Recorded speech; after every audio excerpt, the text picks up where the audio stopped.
As cartas de Paulo, de 1 Timóteo, 2 Timóteo e Tito, são conhecidas por epístolas pastorais.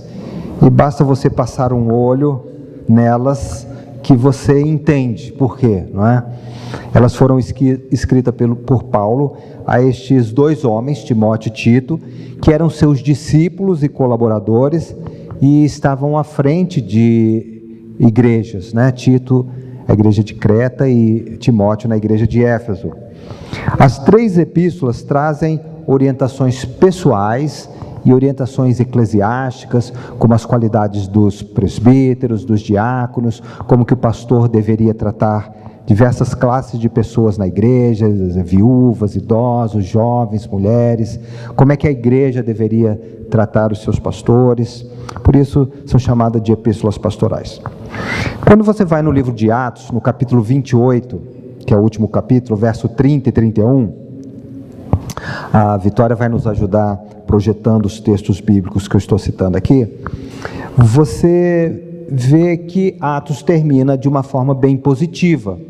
É verdade que Paulo estava preso em Roma, já havia 2 anos, mas ele gozava de bastante liberdade, ele não estava numa masmorra, Atos 28, 30 e 31, ele não estava numa masmorra, ele estava numa casa que ele mesmo havia alugado, ele tinha bastante liberdade, ele recebia as pessoas que o procuravam, ele pregava o evangelho, não é?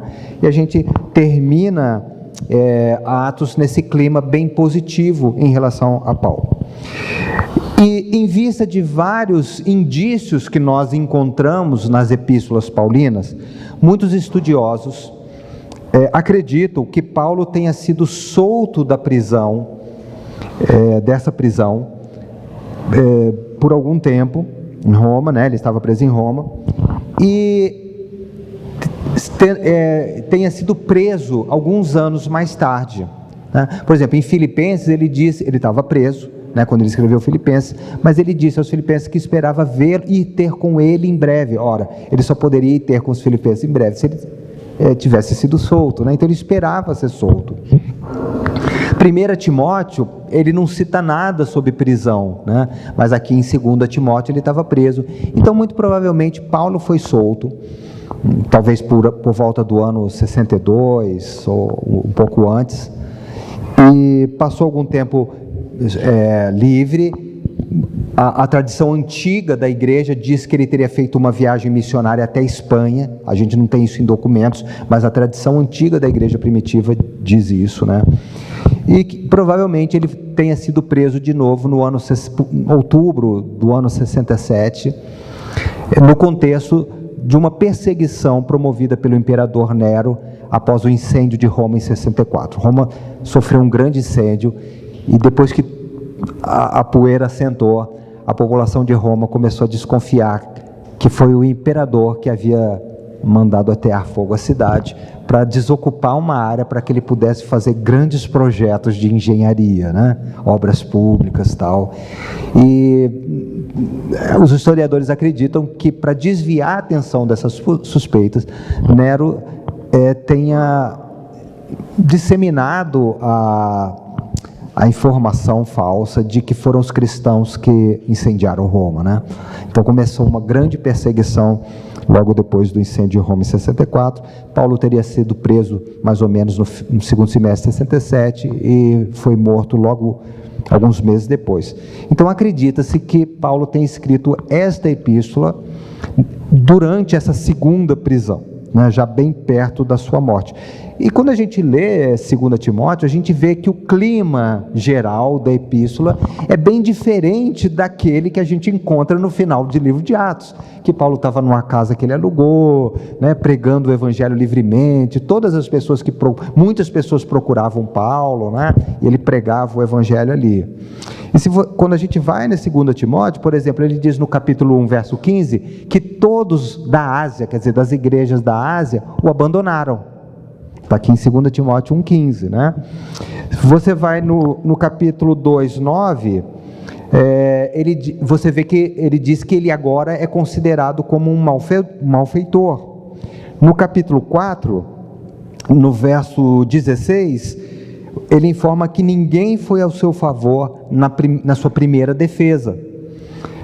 No verso 13, ele vai dizer, por exemplo, para trazer a capa dele, provavelmente ele estava numa cela fria, não estava mais naquela casa confortável que ele havia alugado, né? E no texto que nós lemos, de 4, de 6 a 8, nós vamos ler agora, nós vemos aqui que Paulo não tinha mais esperança de ser absolvido, ele já estava esperando a sua condenação, que seria a condenação à morte, né? Diz assim, 2 Timóteo 4, 6, quanto a mim, estou sendo oferecido por libação, e o tempo da minha partida é chegado, combati o bom combate, completei a carreira, guardei a fé, já agora a coroa da justiça me está guardada, a qual o Senhor, reto juiz, me dará naquele dia, e não somente a mim, mas também a todos quanto amam a sua vinda. Você já viu aquele pessoal bêbado no bar, que ele serve um pouco de pinga, ele joga assim no chão, fala, isso aqui é para o santo, né? Isso aí chama libação, é uma oferta de alguma bebida que você derrama, né? Existem ofertas de libação na lei, né?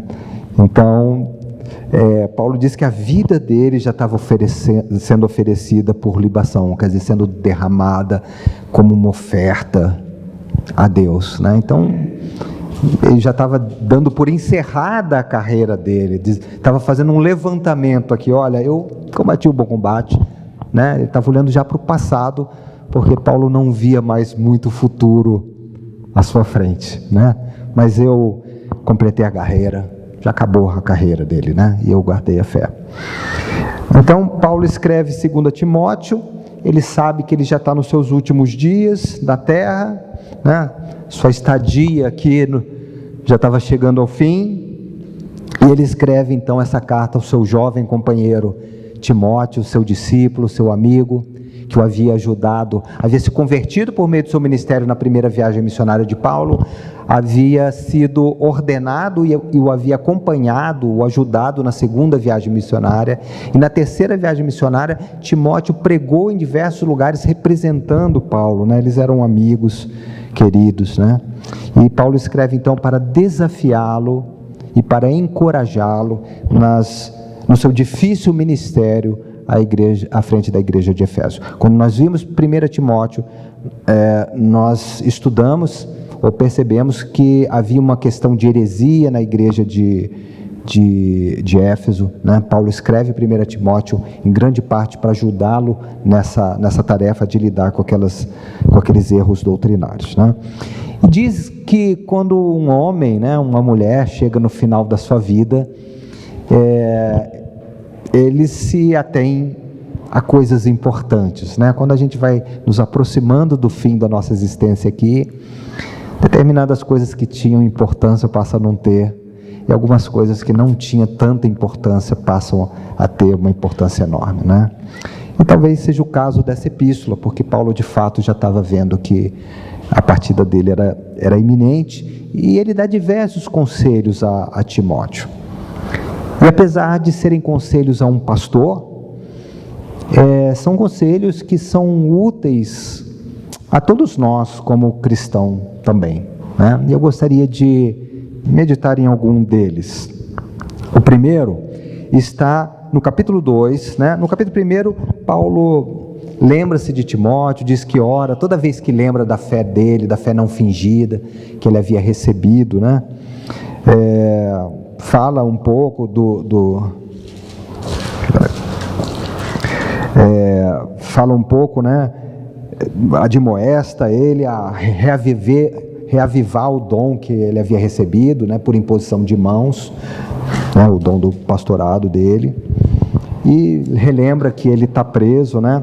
E ele começa então no capítulo 2 com alguns conselhos. Diz, 2:1, fortifica-te na graça que está em Cristo Jesus. Veja o tratamento carinhoso de Paulo, né? Ele chama Timóteo de meu filho, não só pela idade, mas também pelo fato de Timóteo ter se convertido por meio do ministério de Paulo. Era o filho na fé, né?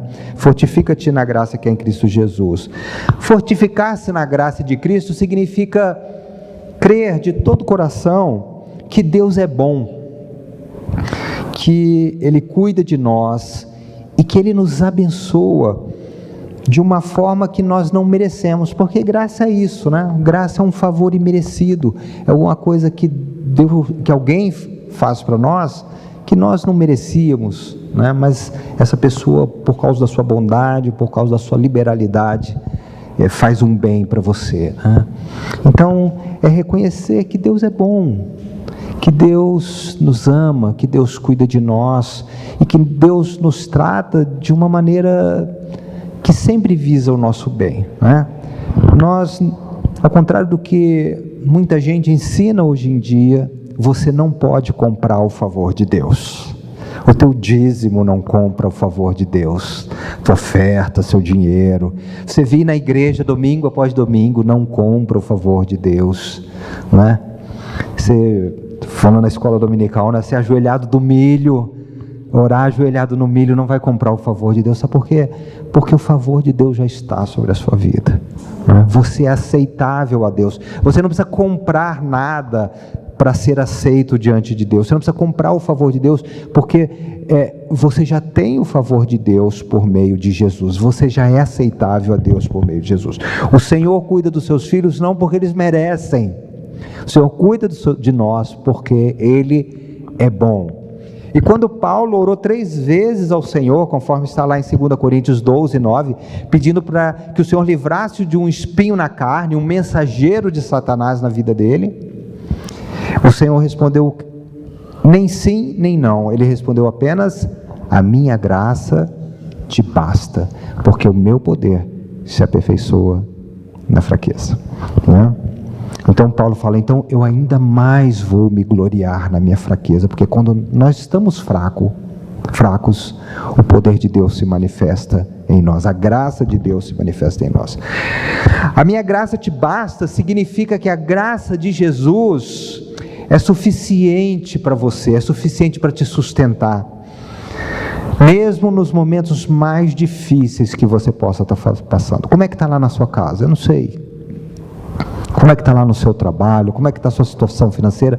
Eu não sei as dificuldades que você está passando, mas uma coisa eu sei: a graça de Jesus é suficiente para você. Você pode, a despeito de tudo, estar alegre, porque a graça de Deus é suficiente na sua vida.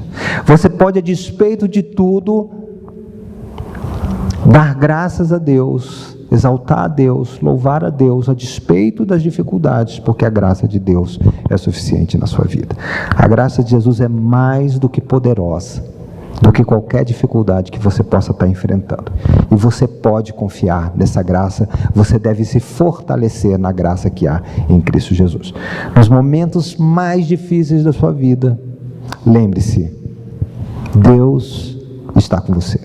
Deus está cuidando de você. Deus sabe, Deus não se esqueceu, Deus não está desatento, Deus está no controle da sua vida. E em tudo, Deus tem um propósito, e esse propósito sempre é o seu bem, mesmo quando você não entende. Deus está cuidando de você, e isso é tudo que você precisa saber, isso é tudo que você precisa lembrar. Fortifica-te na graça que há em Cristo Jesus. O conselho de Paulo, verso 3, capítulo 2, verso 3, é para que Timóteo e nós também participássemos dos seus sofrimentos, que ele diz que eram os sofrimentos de Cristo, né? Ele estava participando dos sofrimentos de Cristo, e Paulo fala: participa dos meus sofrimentos como um bom soldado de Cristo. E aqui está uma exortação que poucos cristãos querem ouvir hoje, né? Eu vou te exortar nessa manhã: participa do sofrimento. Ninguém quer ouvir isso, não é verdade? Você quer ouvir que você é cabeça e não é cauda, né? Que você, sei lá o que, né? Que as pessoas falam aí. É isso que as pessoas querem ouvir, né? Não quer ouvir participa do sofrimento, alegrai-vos quando passardes por várias tribulações. Ninguém quer ouvir isso, nem eu também, né? Mas é o que Paulo está falando aqui: participa dos meus sofrimentos como um bom soldado de Cristo. O problema que muitos não entendem, muitos cristãos não entendem, é que quando nós nos convertemos, nós passamos a participar de uma guerra. Tem cristão que acha, e inclusive é ensinado, que quando você se converte, você na verdade entrou de férias. Ou, sei lá, você se converteu, agora Deus vai te colocar num spa, para você passar o resto da vida recebendo massagem, num ofurô, não sei exatamente o que esse pessoal pensa, né? Mas o fato é que quando você se converteu, você acabou de entrar no meio de uma guerra espiritual, onde os principados e as potestades, os dominadores desse mundo tenebroso, as forças espirituais do mal, travam contra Deus e contra os seus filhos. Então, a partir do momento que você recebeu o Evangelho, que você se converteu, você passou a se tornar um inimigo declarado de Satanás. É óbvio que quando você está em Cristo, você está protegido dessas forças espirituais, porque você está em Cristo e Satanás não tem poder contra Cristo. Ele é o Criador, Satanás é uma criatura.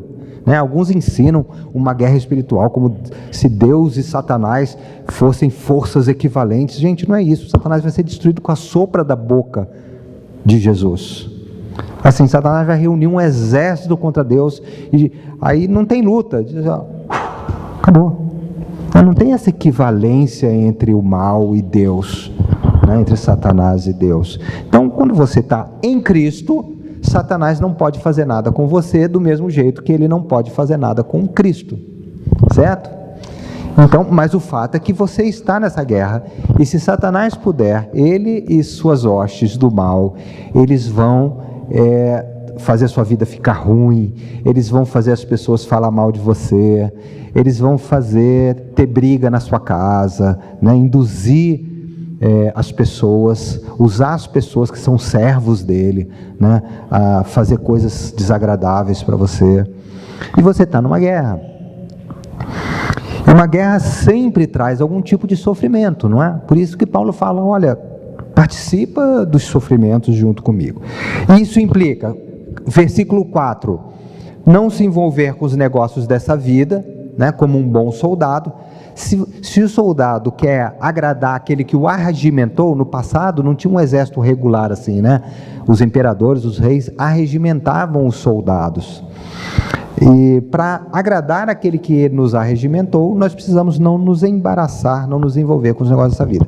Lógico, isso aqui não significa que você não vai fazer as coisas no mundo, não. Você precisa trabalhar, precisa estudar, se formar, mas significa não se embaraçar, não se envolver, quer dizer, não colocar o seu coração nas coisas dessa vida, não colocar a sua prioridade nas coisas dessa vida, porque você jamais vai agradar a Deus, ou você jamais vai ter uma perspectiva dessa guerra espiritual que você está incluído, se você não tiver o seu coração no reino de Deus e não neste mundo, Também, como um atleta, lutar segundo as normas. Provavelmente Paulo tinha em vista aqui uma luta romana, onde os lutadores iam para a arena, pelados até, passavam óleo no corpo, e eles lutavam ali, eram jogos, verso 5, e ele fala, não, você precisa lutar de acordo com as regras. Se o lutador, por exemplo, der um golpe baixo lá, ele é desclassificado, Então, para que ele possa ganhar, ele precisa lutar de acordo com as regras. E nós estamos nessa batalha, e essa batalha é uma batalha espiritual. Existem regras nessa batalha, e nós precisamos lutar de acordo com essas regras, E verso 6, o lavrador é o primeiro a comer dos frutos do seu trabalho. Então, a pessoa está plantando, vai lá, compra um saco de milho, um saco de arroz, planta, e quando ele colhe, quem que é a primeira pessoa a desfrutar daqueles frutos? É ele mesmo, que trabalhou, Isso nos lembra que nós devemos participar dos sofrimentos, dessa batalha, que nós não temos como fugir desse sofrimento, mas sabendo que haverá recompensa nessa vida e recompensa na vida vindoura, Lógico, quando eu digo que há sofrimento, eu não quero dizer que quem é crente só vai sofrer, Não, a gente tem recompensas. Eu criei meus filhos no Evangelho, obedecendo a palavra de Deus. Todos eles se converteram, todos eles estão envolvidos na sua igreja. Tem uma filha que ela e o marido são pastores, são missionários. Minha outra filha está na igreja. Meu filho também está envolvido, né? Ia ser presbítero, estava para ser indicado presbítero na igreja dele. Então, lógico, eu estou aproveitando os frutos desse meu árduo trabalho, porque criar filho é um árduo trabalho, gente, não é? Criar filho é um árduo trabalho. Mas agora, porque eu fiz isso e sofri e chorei e orei, mas agora tem recompensa para mim, né? Dependendo da forma que alguém cria seus filhos, ele vai ter muita dor de cabeça no futuro. Então há uma recompensa, há um sofrimento, né? Mas também há uma recompensa nessa vida, e é uma recompensa infinitamente superior na eternidade, né? Então, quando nós estivermos sofrendo, nós precisamos nos manter firmes, né? Sabendo que no Senhor o nosso trabalho não é vão. Eu vou manter a fé, eu vou caminhar por fé no meio das dificuldades, eu vou suportar esse sofrimento, entendendo que Deus é fiel, Deus é bom, Deus cuida de mim, e no final eu vou ter uma recompensa que vai ter valido a pena tudo, né? Outra recomendação de Paulo, ainda no capítulo 2, está no verso 15. Procura apresentar-te a Deus aprovado como obreiro que não tem de que se envergonhar, que maneja bem a palavra da verdade. Então, o primeiro conselho aqui está na parte primeira do verso, né?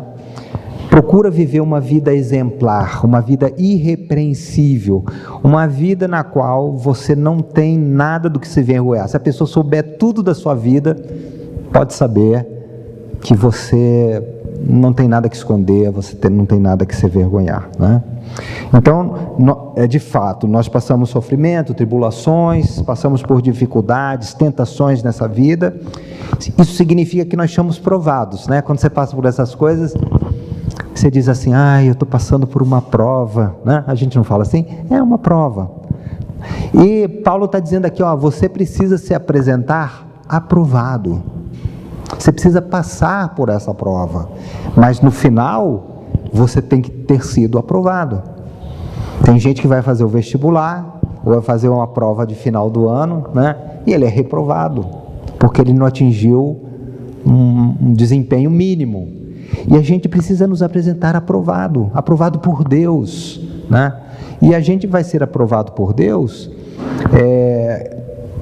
não tendo do que nos envergonhar, quando a gente procura viver uma vida que agrada a Deus. Não é verdade? Nós já estamos salvos. Eu não sou salvo porque eu sou bonzinho, ou porque eu me esforço. Sou salvo por causa do sacrifício de Jesus da cruz. Mas agora que eu já sou salvo, eu procuro viver uma vida que agrada a Deus, na qual eu não tenho absolutamente nada do que me envergonhar, né? Então, sua conduta, seu testemunho, suas ações, suas palavras, seus relacionamentos devem refletir o caráter de Cristo. Isso inclui você amar pessoas que são difíceis, você perdoar quem te faz o mal, né? Você ser humilde, você ser paciente no meio da tribulação, inclui alegria no meio dos problemas, a paz, né? A paciência e a justiça, tudo mais que está incluído na forma como Cristo viveu aqui na terra, no caráter de Cristo, né?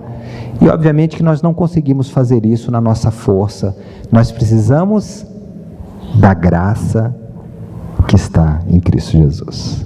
Nós temos o Espírito Santo de Deus em nós, e nós nos fortalecemos na graça que é em Cristo Jesus, não somente para suportar as dificuldades da vida, suportar o sofrimento por causa do Evangelho, mas também para viver uma vida que agrada a Deus.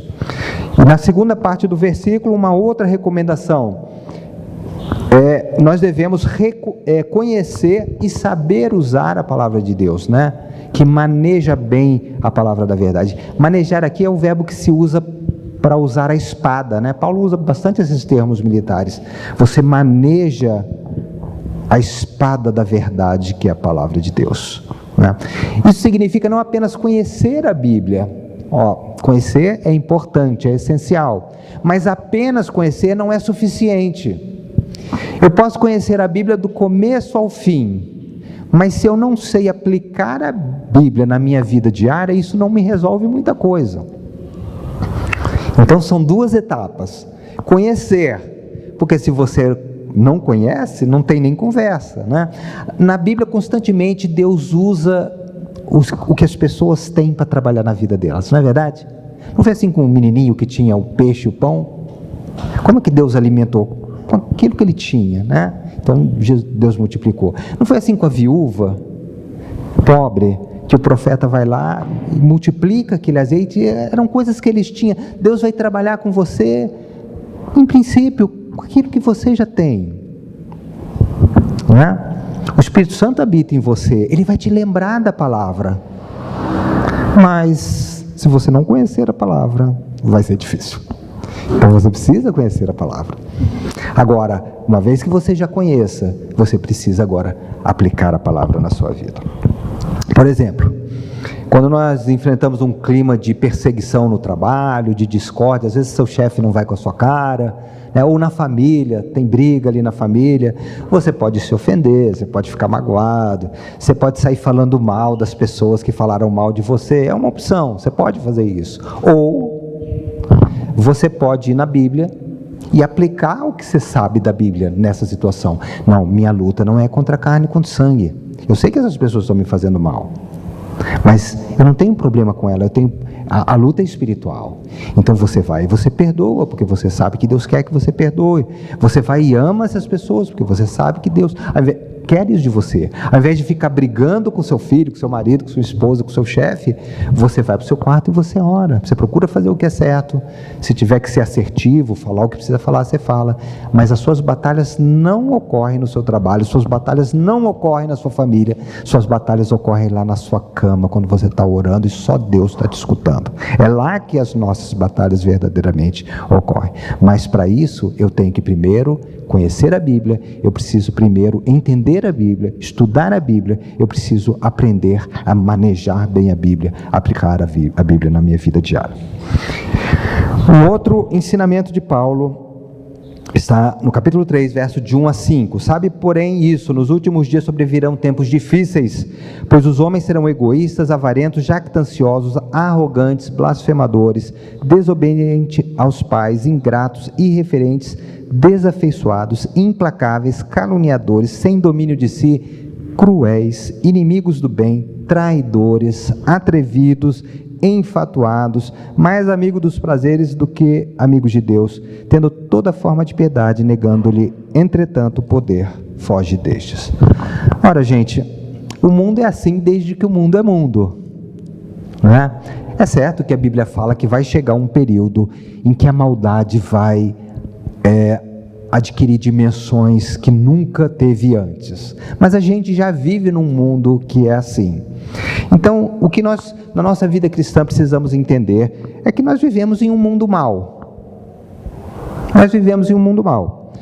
Por mais que nós procuramos fazer o que é certo, nós devemos reconhecer que vivemos num mundo mau e que nós vamos ter que lidar com o mal até o fim do tempo, até o fim da nossa vida, até o fim da história, né?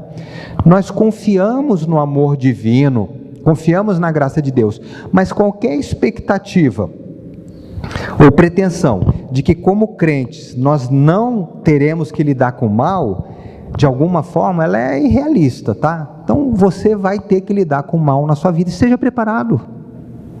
Não deixa o mal te pegar de surpresa, porque nós vivemos no mundo mal, né? Você vai ser traído, né? Você vai fazer o bem e vão te pagar com o mal. Isso é normal, vão falar mal de você, isso é normal. A gente vive num mundo mau, num mundo que está caído, num mundo que está debaixo da maldição do pecado, e isso não deve te afetar. Você precisa aprender a lidar com o mal, também confiando em Deus, também dependendo da graça de Deus. Veja essa guerra na Rússia e na Ucrânia, são dois países de maioria absoluta cristã. Tem irmãos nossos que perderam tudo já tem mais de 2 milhões de refugiados, dentre eles a maioria cristãos. Tem irmãos nossos que estão morrendo. Na internet há apelos de pastores, de lideranças cristãs da igreja cristã na Ucrânia e na Rússia, inclusive, não é? E eles estão tendo que lidar com o mal desse mundo, porque esse mundo, de fato, é mau. O pecado é uma realidade e a maldade é uma realidade. E por último, eu gostaria de destacar um sexto conselho de Paulo, que está no capítulo 3, verso 12. Ora, todos quanto quiserem viver piedosamente em Cristo Jesus serão perseguidos. Então, veja bem, o que Paulo está dizendo assim? Se lá no seu trabalho está tudo bem, as pessoas te respeitam, ninguém fala mal de você, ninguém te persegue, você é benquisto, provavelmente seu testemunho não tem sido tão bom assim. Porque se o seu testemunho for bom, se você tiver um testemunho exemplar, se você for uma pessoa piedosa no seu trabalho, provavelmente você vai encontrar perseguição de alguma forma. Ouviram? Estão comigo? Se você for um crente exemplar, você vai enfrentar perseguição no seu trabalho. Se você não está enfrentando perseguição na sua família, na sua vizinhança, no seu trabalho, no seu círculo de amizade, começa a pedir para Deus te mostrar o que está errado. Porque quem quiser viver piedosamente no Senhor, sofrerá perseguição. Porque este mundo jaz no maligno. Então nós temos que estar preparados. É óbvio que existem vários níveis de perseguição, né? Mas porque nós vivemos num país em que não há uma perseguição, a gente tem uma relativa liberdade religiosa e não há uma perseguição sistemática aos cristãos, a gente acha que isso nunca vai acontecer conosco. Não é verdade? Você não acha isso? Eu acho. Na minha cabeça nunca vai ter isso, porque a gente está acostumado a viver. Mas as coisas mudam assim, gente. Para as coisas mudarem assim, não custa absolutamente nada. Dá uma olhada na Venezuela. Né? Dá uma olhada na Venezuela. Então as coisas mudam muito rápido e podem mudar. E nós precisamos estar preparados, né? Existe perseguição aqui? Existe, mas é uma perseguição light, né? Por exemplo, eu me converti adolescente, então eu ia na minha família, o pessoal ria, fazia piadinha. Não é uma perseguição assim como você ser decapitado no país muçulmano, né? Mas você tem que passar por aquilo, e para um adolescente às vezes é meio ruim, né? Então às vezes é perseguição no trabalho, às vezes, né, é uma promoção que você não ganha porque seu chefe não vai muito com a sua cara, né? Mas há irmãos nossos que sofrem perseguição de outra natureza, perdem tudo que têm, né? São mortos. Os muçulmanos dão oportunidade deles negarem a fé para não ser mortos. Se você declarar que só Alá é Deus e que Maomé são os profetas, você não vai morrer. Eles têm a chance de negar a fé para não morrer. E muitos dos nossos irmãos, a maioria deles, mantém a fé ao preço das suas próprias vidas, né? Então, nós precisamos entender, orar primeiro pelos nossos irmãos que sofrem ao redor do mundo, e temos procurado fazer isso aqui na igreja, né? Mas também devemos estar preparados para, se a vontade do Senhor for assim, que nós enfrentemos perseguição por causa do Evangelho, por causa da nossa fé, que nós estejamos então preparados e fortalecidos para passar por isso. O Senhor falou: o discípulo não é maior do que o seu mestre, né? A vida de pastor não é muito fácil, sabe, gente? Mas toda dificuldade que eu tenho no pastorado, no ministério, eu lembro sempre de Jesus. Sei, poxa, mas eu estou passando por isso. Mas fizeram pior com Jesus, né? Não, então está tudo certo, porque eu não sou maior do que Jesus, né? Jesus foi traído, ele foi rejeitado pela própria família dele. Quem entregou ele foi uma pessoa que estava no círculo íntimo de discípulos, não é verdade? Então eu não sou maior do que Jesus. Ele veio pregar um monte de coisa boa, só fez o bem e o povo rejeitou ele. Ele foi julgado injustamente. Então nós temos que estar preparados para tudo isso, porque nós não somos maiores do que o nosso mestre. Então, concluindo, nós precisamos avançar na nossa caminhada cristã.